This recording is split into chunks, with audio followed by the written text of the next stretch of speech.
இடங்கள் நியாயமா? இதை நான் தாசில்தாருக்கே அனுப்பிடுவோமா? உன் மேல சிவியரா ஆக்ஷன் எடுக்க சொல்லுவேன். தேவையில்லாத வேலை பண்ணிட்டு நிக்கிறீங்க. ஆபீஸ தரங்க.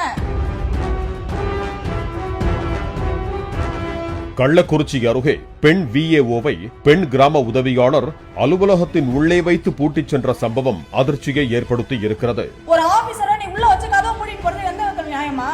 கள்ளக்குறிச்சி மாவட்டம் சின்னசேலம் அருகே உள்ள வடக்கணேந்தில் மேற்கு கிராமத்தில் தமிழரசி என்பவர் கிராம நிர்வாக அலுவலராக பணிபுரிந்து வருகிறார்.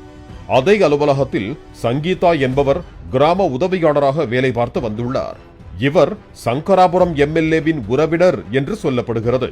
தமிழரசி சொல்லும் வேலையை சங்கீதா தொடர்ந்து மறுத்து வந்ததாகவும் எம்எல்ஏவின் உறவினர் என்பதால் சங்கீதா ஆதிக்கம் செலுத்தி வந்ததாகவும் கூறப்படுகிறது. ஆபீஸ்க்கு வரக்கூடாது நான் சொல்லியே, நீங்க தானே சொன்னீங்க. நான் வரக்கூடாதுன்னு சொல்றதுல உங்களுக்கு எந்த ரைட்ஸும் இல்லை. நான் வில்லேஜுக்கு தான் அசிஸ்டண்ட், உங்களுக்கு அசிஸ்டன்ட் கிடையாது. நல்லா தெரிஞ்சுக்கங்க.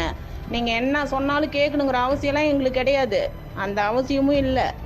இந்த பேச்செல்லாம் முதல்ல எப்போ நீங்கள் வந்து நான் என்ன சொன்னாலும் அதை நீங்கள் கேட்கணும்னு சொல்ல ஆரம்பிச்சிங்களோ, நீங்கள் சொல்கிறத கேட்குறத நான் அப்படியே நிறுத்திட்டேன். சும்மா இப்போ இந்த மீன் விற்கிற மாரி இந்த குரூப்பில் போட்டுக்கிட்டு சீன் போட்டுக்கிட்டு ஃபிர்காவோடைய மானத்தை கெடுக்கிறது அதெல்லாம் உங்கள் வேலை. இதோட நிறுத்துங்க. உங்கள் ட்ராமா கம்பெனியை மூடுங்க. இந்த நிலையில் நேற்றைய தினம் அலுவலகத்தில் தனியாக இருந்த விஏஓ தமிழரசியை அறையில் வைத்து பூட்டியுள்ளார் சங்கீதா. தமிழரசி சப்தமாக கூப்பிட்டும் சங்கீதா கண்டுகொள்ளாமல் திட்டியபடி இருசக்கர வாகனத்தில் புறப்பட்டு சென்றுள்ளார். எங்கம்மா இப்ப ஆபீஸ் எங்கம்மா கூட்டிட்டு போற?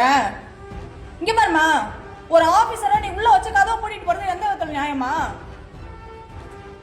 இதை நான் தாசில்தாருக்கே அனுப்பிடுவோமா? உன் மேல சிவியரா ஆக்ஷன் எடுக்க சொல்லுவேன். தேவையில்லாத வேலை பண்ணிட்டு நிக்கிறீங்க. ஆபீஸ தரங்க. நெதம் மூடுறி வாயவா.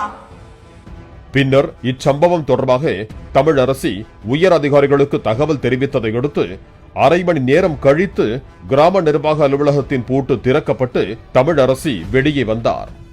விஏஓவை அலுவலகத்தில் பூட்டிய வீடியோ சமூக வலைதளங்களில் பரவிய நிலையில் சம்பந்தப்பட்ட கிராம உதவியாளர் மீது உரிய நடவடிக்கை எடுக்க வேண்டும் என சமூக ஆர்வலர்கள் கோரிக்கை விடுத்திருக்கிறார்கள்.